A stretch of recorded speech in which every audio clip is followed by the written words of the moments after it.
Hello and welcome to another video from Ielts Master. For today's video, we have selected a reading from the Cambridge IELTS Book 6, and this reading will be the continuation of the reading that we were doing previously. The main reading is Australia's Sporting Success. I will also provide you with the link to download the reading passage along with the book if you want to practice this one. If you haven't practiced this yet, you can practice that and then follow my video, or follow my reading explanation first and then practice your reading and then come back and watch how I am explaining the questions. Before we begin, please do like and subscribe, and also you can share my videos to any of your friends who are practicing IELTS. And you can also put a comment to let me know if you like my videos or you want me to make a video on any specific topic. Let's start the video. So the name of today's reading is Climate Change and the Inuit. The threat posed by climate change in the Arctic and the problems faced by Canada's Inuit people. So the reading is about what climatic change is happening in the Arctic Circle, in the Arctic region, and what are its effects, like what are the effects for that climate change that Inuit people. So Inuit is a member of an indigenous people of northern Canada and parts of Greenland and Alaska. So, what are the effects that Inuit people are having due to the climatic change in the Arctic region? That's the reading all about. A. Unusual incidents are being reported across the Arctic. So, unusual means abnormal. Incidents are being reported across the Arctic region. Inuit families going off on snowmobiles to prepare their summer hunting camps have found themselves cut off from home by a sea of mud following early thaws. So, Inuit families, so the group of people, they have a habit of going on their snowmobile because we know Arctic region and northern part of Canada is covered by snow all of the time, I guess. Yeah, most of the time. So people in that region, they prefer to have snowmobiles as opposed to any other kind of vehicles like cars, or you can say bus or maybe trucks. They prefer owning a snowmobile because that's what they use. For example, if you're living by the sea or a river, you own a boat because that's the fastest way to go anywhere, right? So, what the families are noticing, so when they are preparing their summer hunting camps, so they're trying to gather foods or food products, anything like that during the summer. They are trying to hunt animals or anything like that. They have found themselves cut off from home by a sea of mud. So they are crossing the region that is snow, but when they are trying to return to their home, they're finding that region does not have snow anymore. It is mud. It's like covered with watery, dirty water like that. So the snow is melting following early thaws. Thawing is, I will give you an example, when you try to take something out of your freezer and then you put that under normal room temperature, you will see the snow melting slowly. So that's thawing. And that's what is happening in that region. The snow is melting. There are reports of igloos losing their i- insulation properties as the snow drips and refreezes, of lakes draining into the sea as permafrost melts and sea ice breaking up earlier than usual, carrying seals beyond the reach of hunters. So this line talks a lot, to be honest. But what it says, it is mostly focusing on the melting of the snow. So what they are saying that there are reports of igloos losing their insulating properties. So we know that igloo, although they are made up of snow, they are capable to insulate themselves. So even if it is like minus 50 or minus 60 outside, inside the igloo, the temperature won't be that much below. So maybe it is minus 20, minus 10, something like that. So igloos now, they are not capable of holding the heat inside them to bring down the temperature or to make that all warmed up. It is not able to do so. Because why? The snow drips and refreezes. So whatever snow they are having inside the igloo, it is dripping, and as it's dripping, because it's all freezing temperature outside, it is freezing again. So instead of snow, maybe it's forming something like ice, something like that. Okay, and next they say of lakes draining into the sea as permafrost melts. So whatever lakes are there, it is draining into the sea during that time too, because the frost, that is the snow again, it is melting, and sea ice breaking up earlier than usual.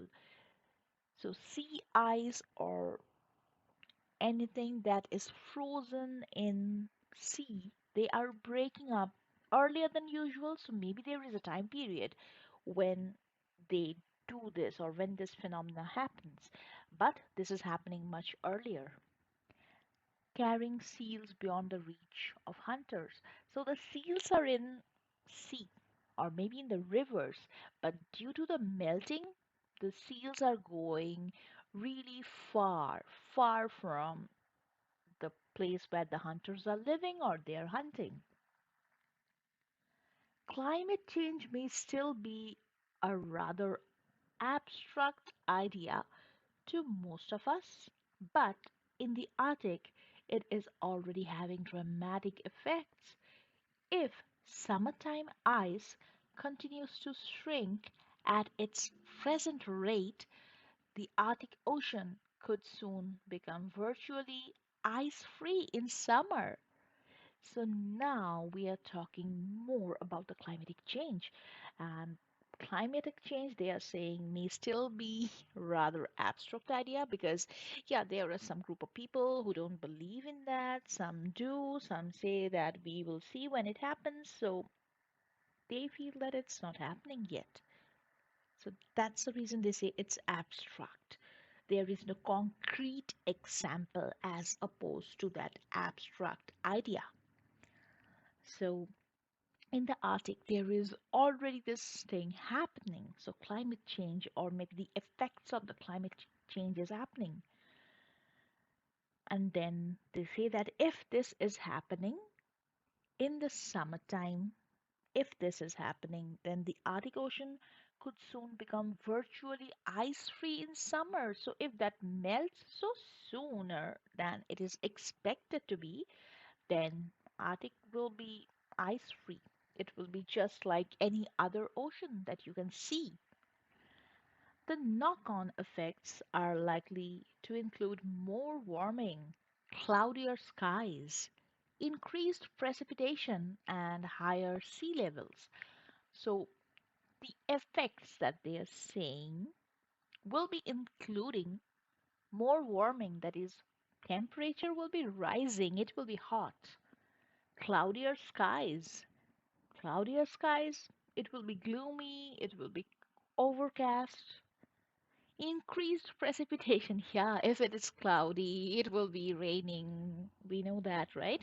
So, yeah, cloudier, and then there will be increased rate of rainfall and higher sea levels. If it is raining all the time, the waters will rise.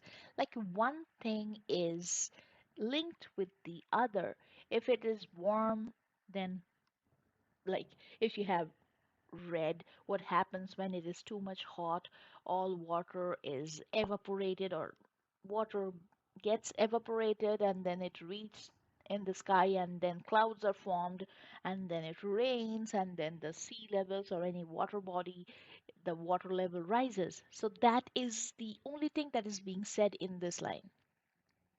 Scientists are increasingly keen to find out what's going on because they consider the Arctic the canary in the mine for global warming, a warning of what's in store for the rest of the world. So now, what is happening in like these lines? So they are saying that in this region, if like the higher sea levels and rainfall, everything is happening like this, scientists they are predicting that if this is happening in the Arctic, then this will be happening to the rest of world, like anybody who is far from the Arctic circle. So the rest of world, it will be happening really, really like soon, and it will be devastating too. So this is a warning. B. For the Inuit, the problem is urgent. They live in precarious balance with one of the toughest environments on Earth. So, yes, for Inuit people, this is urgent. This is the problem because they are living there. They are the ones who will be getting that first blow. Next, climate change, whatever it causes, is a direct threat to their way of life. Nobody knows the Arctic as well as the locals, which is why they are not content simply to stand back and let outside experts tell them what's happening. So now what is being said is nobody knows the Arctic region as good as the locals, that's the Inuit knows. And they are not waiting on anybody to tell them that, okay, so this is happening and you should be doing that. Just like that. They know their region, they know what to do, they can heal that part, like they can make that stop, but rest of the world is not doing that, right? Okay. In Canada, where the Inuit people are jealously guarding their hard-won autonomy in the country's newest territory, Nunavut, they believe their best hope of survival in this changing environment lies in combining their ancestral knowledge with the best of modern science. This is a challenge in itself. So, people in Nunavut, which is Canada's newest territory, they believe, like they have hopes that they can survive or they can make people who are living in the world survive if they try to combine that knowledge that their fathers and their forefathers had, and with that knowledge they want to add modern science because that will be like best of both worlds, you can say. And this might be a solution, but doing that is itself a challenge.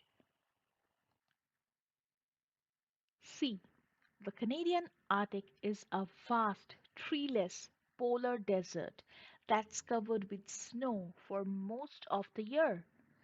Venture into this terrain and you get some idea of the hardships facing anyone who calls this home. So this Canadian Arctic is vast. That is, it is spread across a huge area. Treeless, so you won't be getting any trees over there.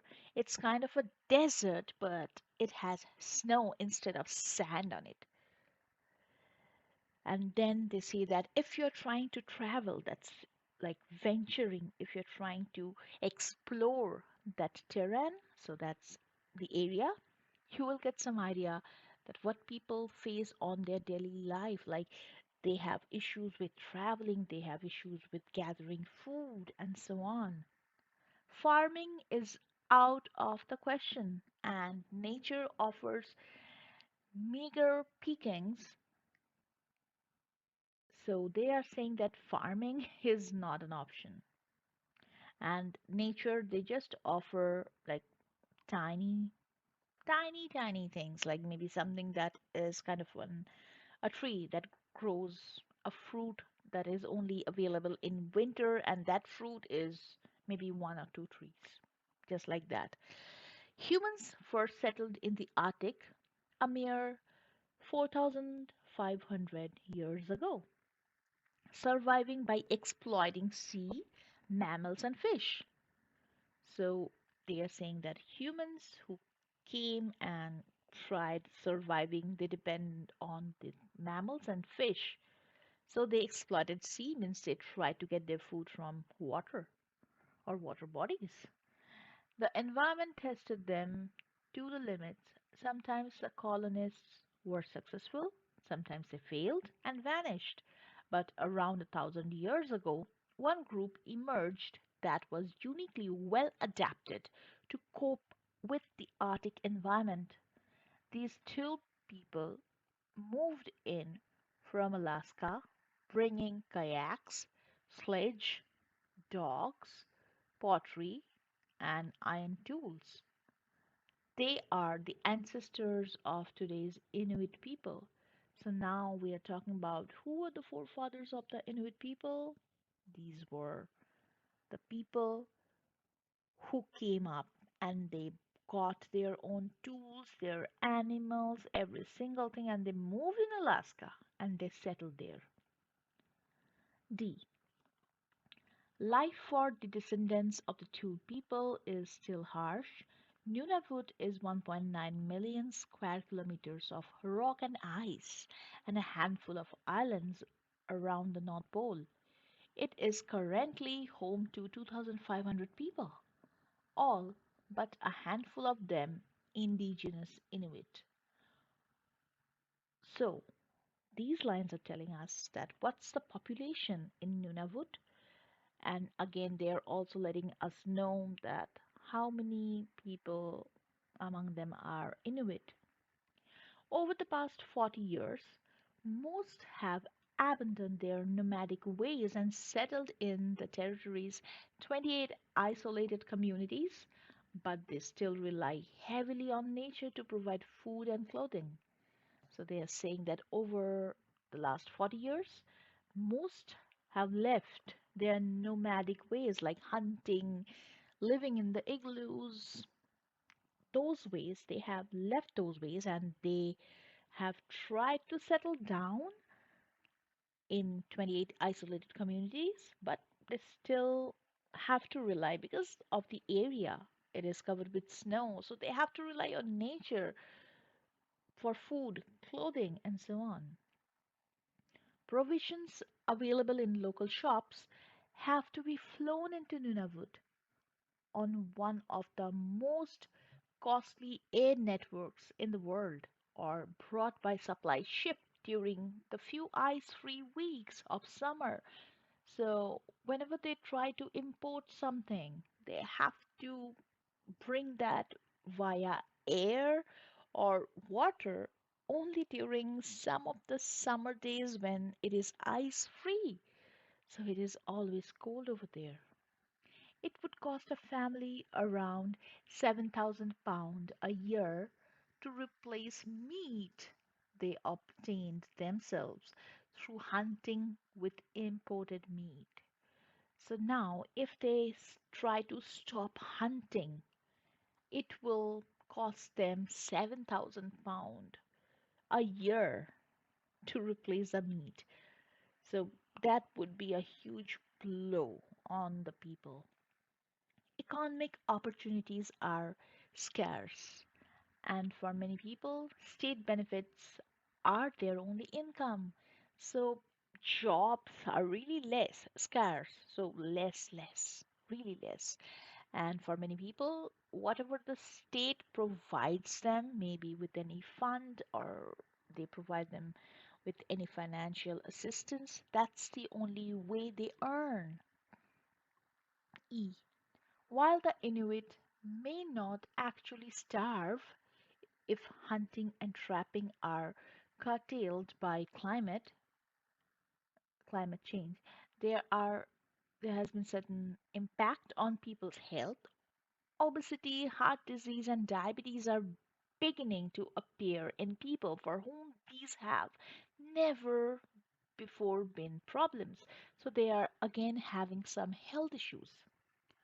There has been a crisis of identity as the traditional skills of hunting, trapping, and preparing skins have begun to disappear. In Nunavut's igloo and email society, where adults who were born in igloos have children who may never have been out on the land, there's a high incidence of depression. So, yeah, they have the society now who have lost or they don't know how to hunt, they don't know how to trap animals or prepare the skins of animals. So they are saying that there is a depression going on in that society. F. With so much at stake, the Inuit are determined to play a key role in teasing out the mysteries of climate change in the Arctic. Having survived there for centuries, they believe their wealth of traditional knowledge is vital to the task, and Western scientists are starting to draw on this wisdom, increasingly referred to as, and now the word, if you have problems with pronunciation, it's not speaking, it's reading. So you may skip the pronunciation. Even I don't know how to pronounce that because that is something that the native can only pronounce that appropriately. So sorry if I'm pronouncing that in a wrong way. Referred to as Inuit Kwaji Matau. So really sorry. Kwaji Majatu Kwangit. Kwaji Majatu Kwangit. That's what I tried my best. Or IQ. In the early days, scientists ignored us when they came up here to study anything. They just figured these people don't know very much, so we won't ask them, says John Amagolik, an Inuit leader and politician.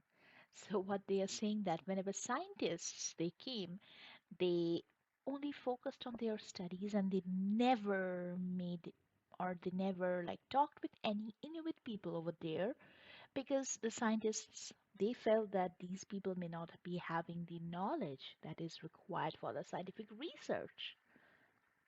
But in recent years, IQ has had much more credibility and weight. In fact, it is now a requirement for anyone hoping to get permission to do research that they consult the communities who are helping to set the research agenda to reflect their most important concerns. But now things have changed, and people, the Inuits, they have to be the ones who is providing the permission for the scientific research, which is really good.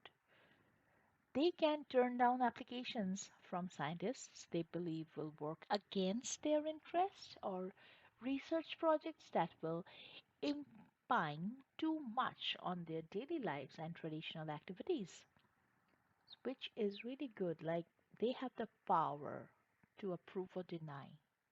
G. Some scientists doubt the value of traditional knowledge because the occupation of the Arctic doesn't go back far enough. Others, however, point out that the first weather stations in the far north date back just 50 years.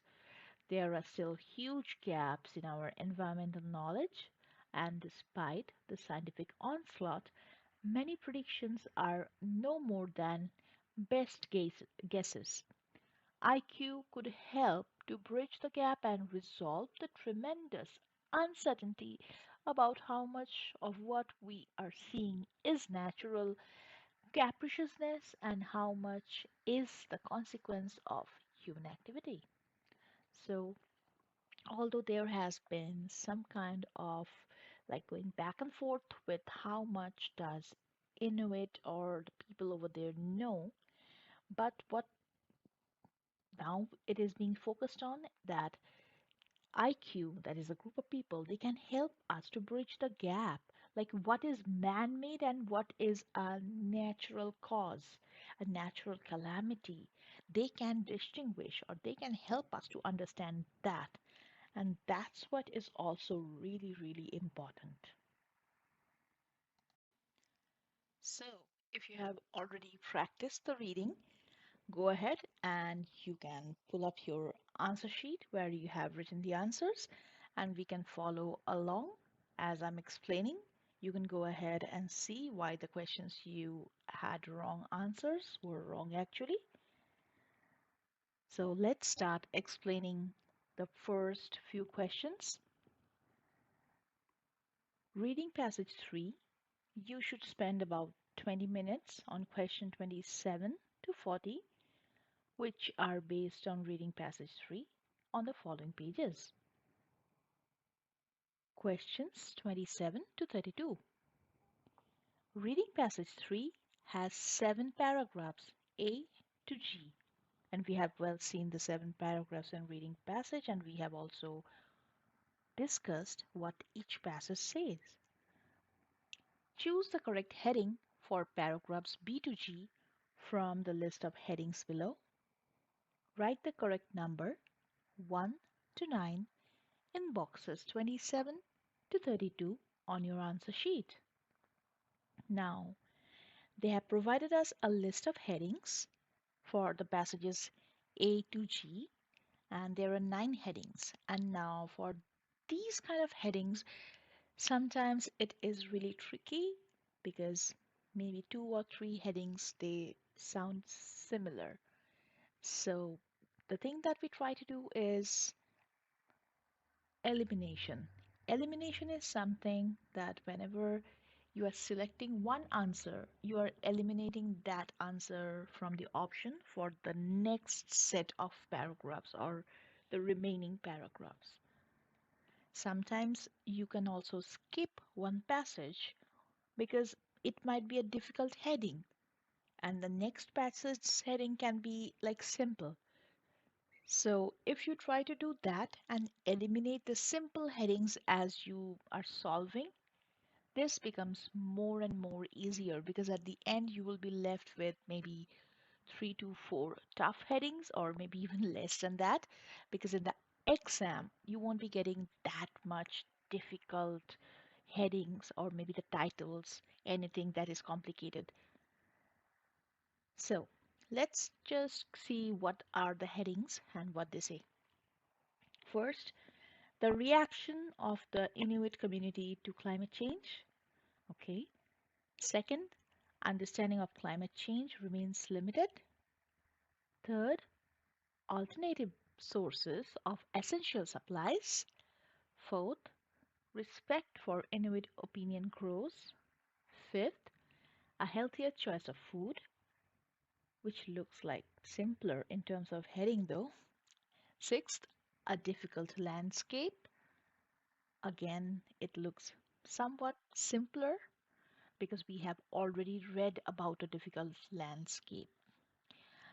Seventh, negative effects on well-being, which is also like doable because you will be seeing that somewhere in the passage. Eight, alarm caused by unprecedented events in the Arctic. Unprecedented means unforeseen, that is not predicted before. Ninth, the benefits of an easier existence.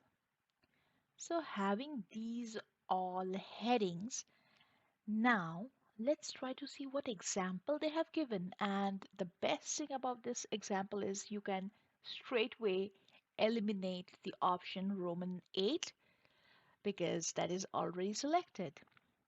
So paragraph A is Roman 8. And what is Roman 8 all about? Alarm caused by unprecedented events in the Arctic. Let's see what our paragraph said about that.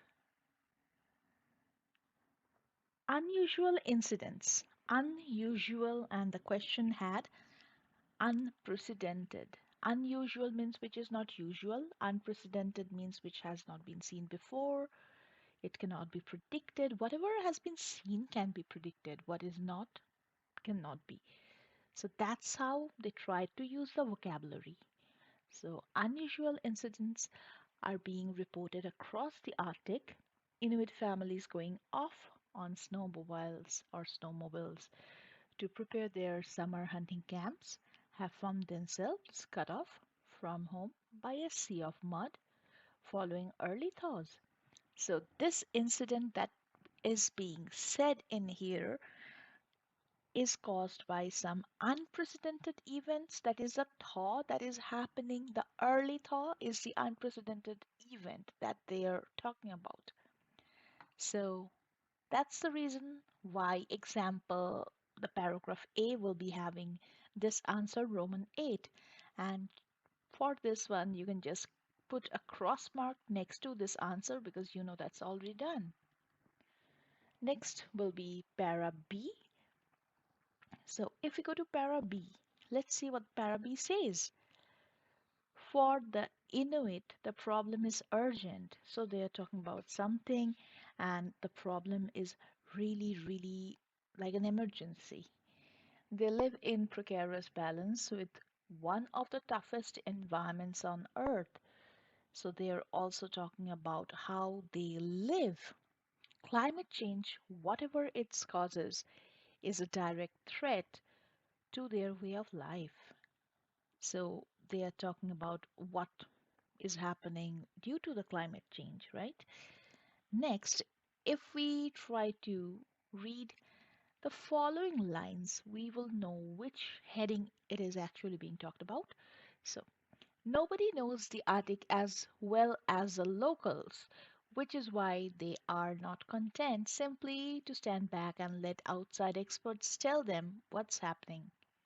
In Canada, where the Inuit people are jealously guarding their hard earned autonomy in the country's newest territory, Nunavut, they believe their best hope of survival in this changing environment lies in combining their ancestral knowledge with the best of modern science. This is a challenge in itself. So, from these lines, what can we figure out about the headings that we are having? So, let's just see what the headings are all about. So, reading that line, I can say the reaction of the Inuit community to climate change sounds similar. Why? Because again, this is urgent. That is something they have said. And then the Inuit people are jealously guarding their hard won autonomy in the country's newest territory. So, how they are reacting, that's what the para is talking about. How the Inuit people are trying to cope up, how they are like basically how they are reacting, what's their way of reaction. That's what the para is talking about, right? And that will be the reason why para B will be having this first Roman number as the heading. Okay, let's move to C. The Canadian Arctic is a vast, treeless polar desert that's covered with snow for most of the year. Venture into this terrain and you get some idea of the hardships facing anyone who calls this home. And we read something about landscape, if you remember, and that can be a heading. Let's read what the heading was all about. A difficult landscape. Let's go back to the passage. So, if we go back to the passage, we will see they are talking about actually a difficult landscape because they are talking about hardships. Hardship is difficulty. So, that's the reason why C or para C will be having our heading, which is Roman number 6. So next, let's see what para D is talking about. And till now, all the headings that we have done can be eliminated. And you will see how many headings are remaining, which makes things so easier because in the exam you don't have that much time. And if you see less options, you make less mistakes. Okay, D. So let's read what para D is talking about and let's figure out what will be the heading for the particular para. So para D is talking mostly about the life of a certain people from a certain community, and they are saying that it is still harsh. They are saying Nunavut is 1.9 million square kilometers of rock and ice and a handful of islands around the North Pole. So they are talking about, again, here also they are talking about how Nunavut looks. So sometimes it can be confused with landscape heading, but again, they are talking about how it looks and nothing about it is like difficult or anything like that, which they have already mentioned in the previous paragraph. So previous paragraph was mostly about the difficulty. This one is more like they are trying to describe the thing. Okay. It's currently home to 2,500 people, all but a handful of them indigenous Inuit. Over the past 40 years, most have abandoned their nomadic ways and settled in the territory's 28 isolated communities, but they still rely heavily on nature to produce food and clothing. So again, they are talking like they are describing how people from that certain community are behaving and how they have adapted their life. Provisions available in local shops have to be flown into Nunavut on one of the most costly air networks in the world or brought by supply ship during the few ice-free weeks of summer. So again, they're talking about how they get the basic goods that they need, the basic things that they need for their life, how things are supplied to them. So this is mostly about how things are transported or supplied in that region. And then they're talking about how much it would cost a family to replace what they're doing right now for like obtaining meat and so on. So reading this para, if we go back to the list of headings, we will see number 3, alternative sources of essential supplies. Supplies that we were focusing on at the end. So essential supplies can be meat that we were talking about or any other goods that they need to be shipped, anything like that. So for D, it will be third option or Roman number 3 from the list of headings. So again, you are eliminating that and that will be decreasing your options further. Now let's focus to para E. While the Inuit may not actually starve if hunting and trapping are curtailed by climate change, there has certainly been an impact on people's health. Obesity, heart disease, and diabetes are beginning to appear in a people for whom these have never before been problems. So again, they are saying although they won't starve if they don't hunt or trap any animal, and if they just stop the way they were doing things, they won't be starving, but this would be affecting their health. And they're also talking about obesity, heart disease, and diabetes. And these can also be seen like side effects if we consume anything like junk food, if we remember well from our essays that we are writing for Ielts. So, again, if we are not eating any healthy food, if we are not hunting, hunting is like exercising, right? So there will be health problems. And what they're saying then, there has been a crisis of identity as the traditional skills of hunting, trapping, and preparing skins have begun to disappear. So again, they're talking about how things have changed when it comes to identity. In Nunavut's igloo, an email society where adults who are born in igloos have children who may never have been out on the land, there's a high incidence of depression. So, again, they're talking about physical and mental issues.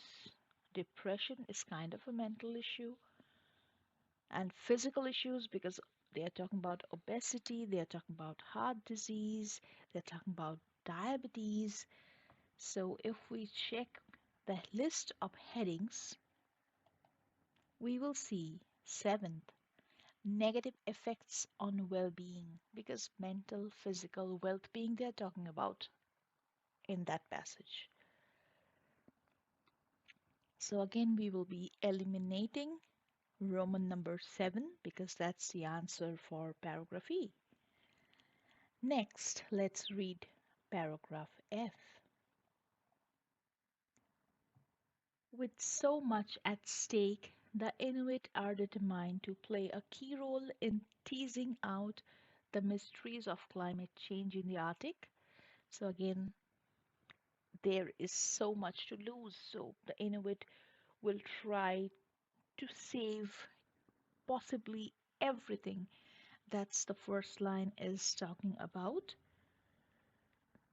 Next, they are saying, having survived there for centuries, they believe their wealth of traditional knowledge is vital to the task.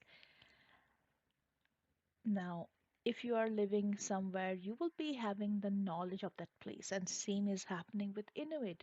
They are living in that region. They are more experienced than any other person who will be venturing, who will be exploring that area.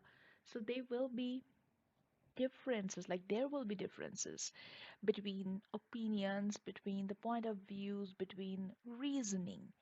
And that's what this paragraph is talking about.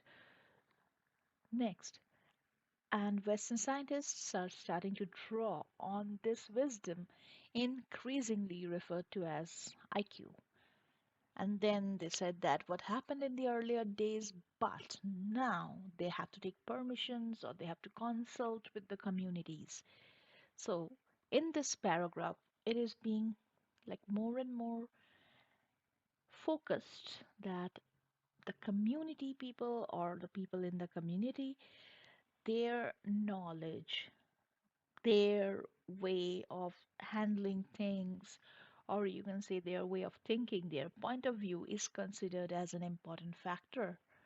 And if we go to our list of headings, here we can see number 4, respect for Inuit opinion grows. Grows, why? Because previously, when there was kind of a research or something, they didn't let the Inuit give their ideas, and now they are letting the Inuit provide their ideas and also have their consent before venturing or before doing anything, before trying to research on certain things. So, this is the respect that has been seen. Let's move on to para G, which is the last para. Some scientists doubt the value of traditional knowledge because the occupation of the Arctic doesn't go back far enough. So, again, because of this limit, like they are not that much like experienced, you can say.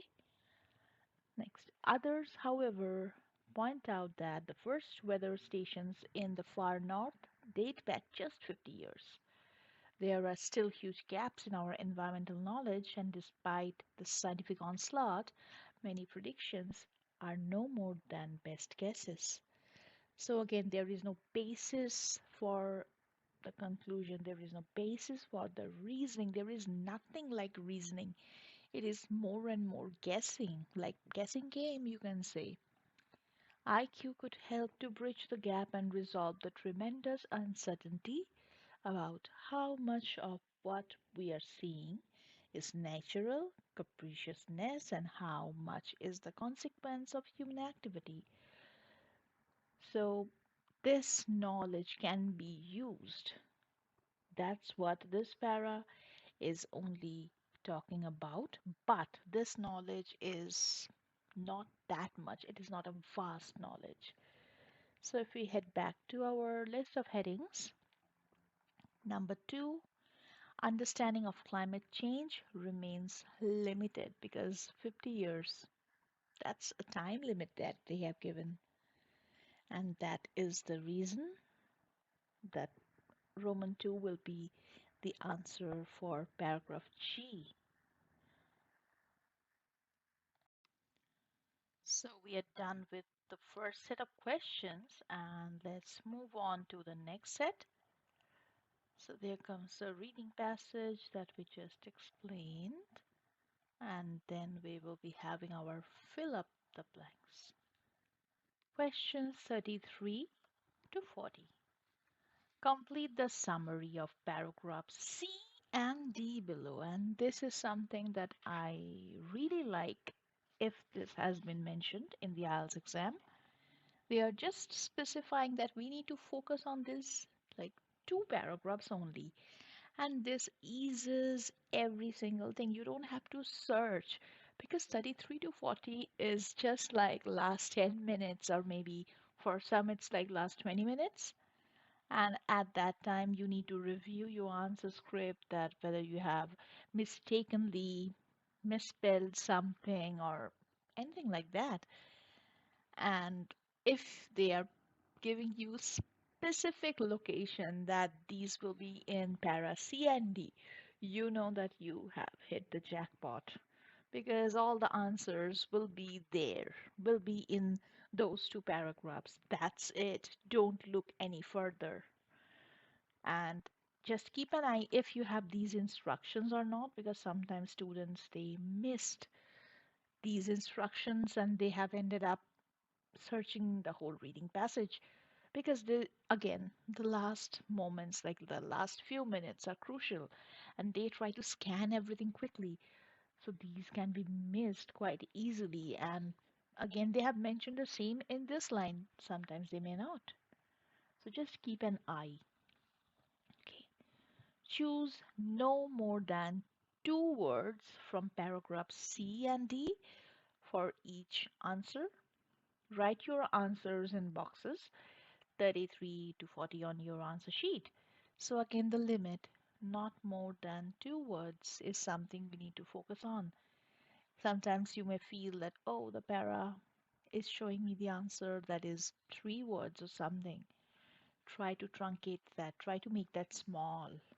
If you can make a less, like a short answer, less words and meaningful one, you know that you are doing that well because you are within the limit, you know from where you got the answer, and the answer is the same thing, like it is giving the same sense. Okay, so let's start. If you visit the Canadian Arctic, you immediately appreciate the problems faced by people for whom this is home. It would clearly be impossible for the people to engage in dash as a means of supporting themselves. So, what do they have to do in order to support themselves? Let's go back to the passage, and we know it will be C and D. So, it will be from this to this. Okay, so let's see what C is talking about. Okay, so it is vast, treeless area, and then they're saying farming is out of question. And then they also say anyone who calls this home, then farming is out of question. So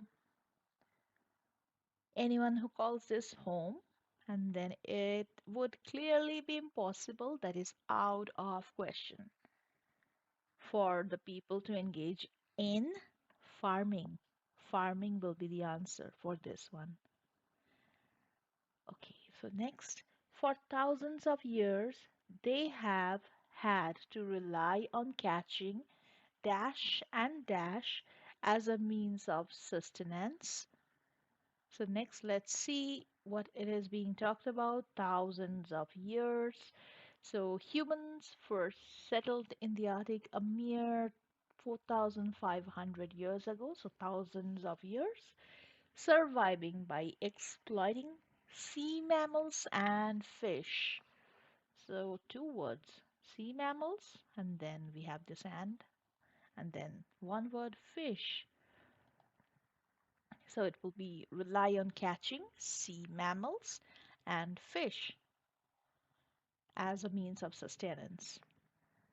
Next, the harsh surroundings saw many who tried to settle there pushed to their limits, although some were successful.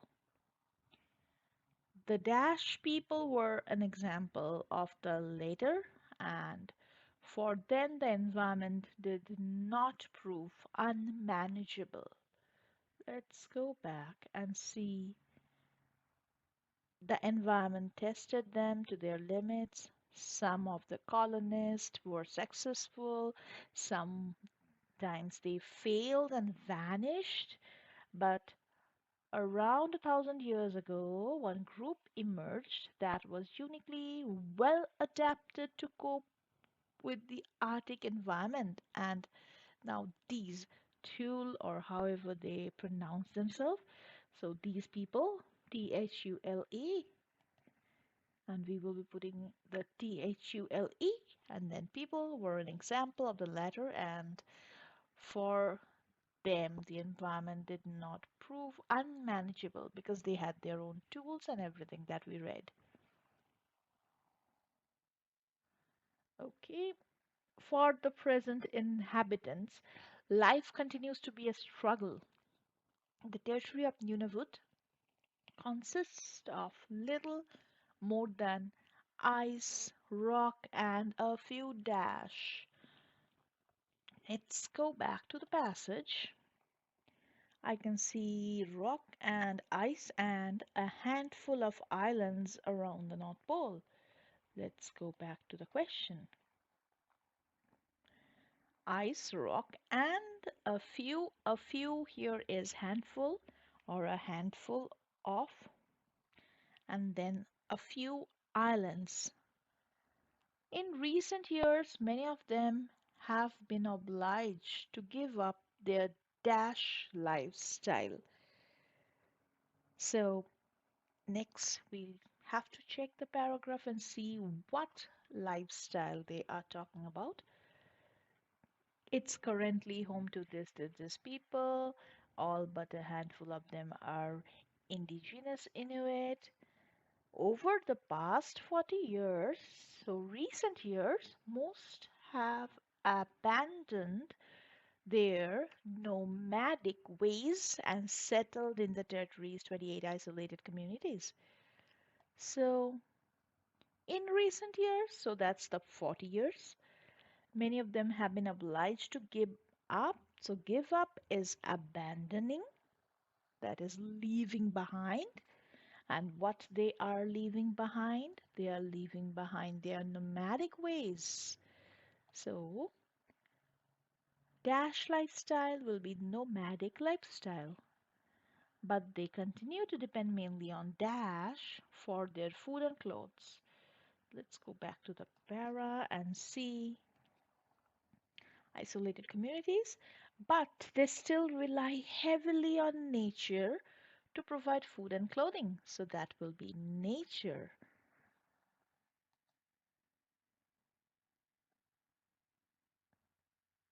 Dash produce is particularly expensive.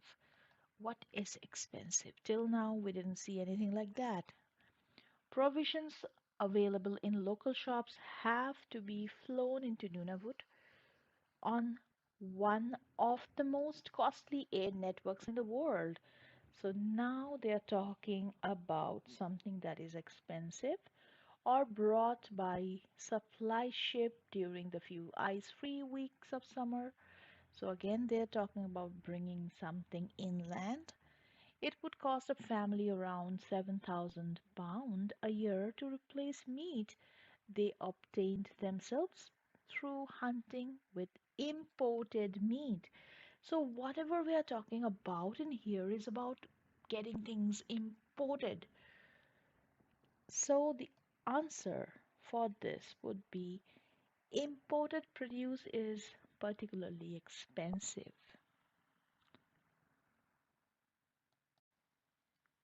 So that's it for today's video. I hope you have all understood the passage. If you have any doubts or anything, you can always post that in the comment section, and I will be very happy to reply for any queries you are having with this reading. And for the next video, we will be practicing another reading, I guess. So let's see till then. And if you're preparing for your IELTS exam, then all the best for that. And kindly share the video with your friends and family and anybody who is preparing for IELTS. Like the video, subscribe to my channel, and thank you if you have already subscribed to my channel.